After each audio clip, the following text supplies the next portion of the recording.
Alors, est-ce que t'as écouté Emmanuel Macron aujourd'hui? T'as regardé son interview? J'étais en cours et c'est difficile parce qu'en tant qu'élève boursier, si on n'a plus de 3 absences, on se voit retirer nos bourses. Et aujourd'hui, la situation des étudiants, elle est dramatique. Moi, je vis par exemple avec une bourse étudiante de 600 € et sans aide, je ne pourrais pas vivre décemment. Et beaucoup de mes camarades font des distributions alimentaires pendant plusieurs heures. Donc, je me suis dit que c'était pas forcément la priorité que d'aller l'écouter. Néanmoins, j'ai été me renseigner sur ce qu'il a dit et encore une fois, c'est d'un profond mépris. C'est-à-dire que le gars, il pense sincèrement que les gens acquiescent à sa politique, il est isolé, il méprise la contestation, il en fait fi, il fait comme si de rien n'était dans le pays, il fait comme si les 3 millions de personnes qui sont descendues dans la rue, ben finalement c'était négligeable.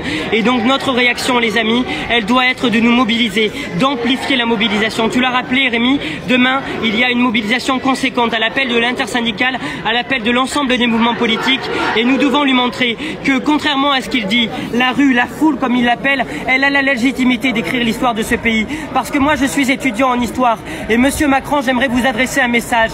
La locomotive du progrès social, celles et ceux qui ont conquis nos droits fondamentaux dans ce pays, eh bien c'est la rue et c'est la foule comme vous dites.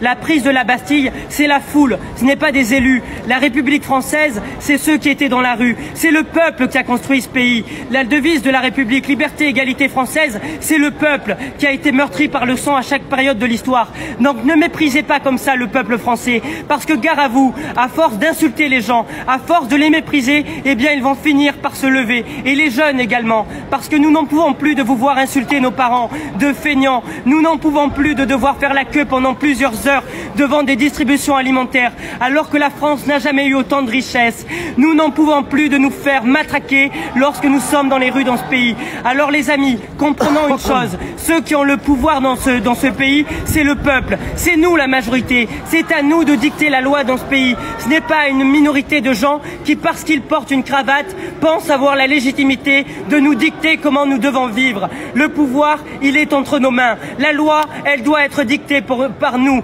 Donc, je lance ce message régulièrement, je le lance encore une fois à ton antenne et je le dis avec beaucoup de gravité. C'est maintenant ou jamais. Si l'on veut mettre fin à ce monde où la souffrance prolifère, si l'on veut connaître un monde meilleur, où vos enfants pourront sourire, où vous n'aurez pas à pleurer le soir parce que vous ne savez pas comment faire plaisir à vos enfants, eh bien mobilisez-vous, sortons dans les rues de ce pays et montrons-leur de quoi on est capable. C'est à nous de dicter la loi dans ce pays, c'est au peuple, c'est à vous qui faites tenir le pays debout, c'est à vous femmes de chambre, c'est à vous caissières, c'est à vous hôtesses de l'air, tous les gens qui font tenir ce pays debout. C'est vous qui avez le pouvoir, c'est à vous de l'exercer ce pouvoir.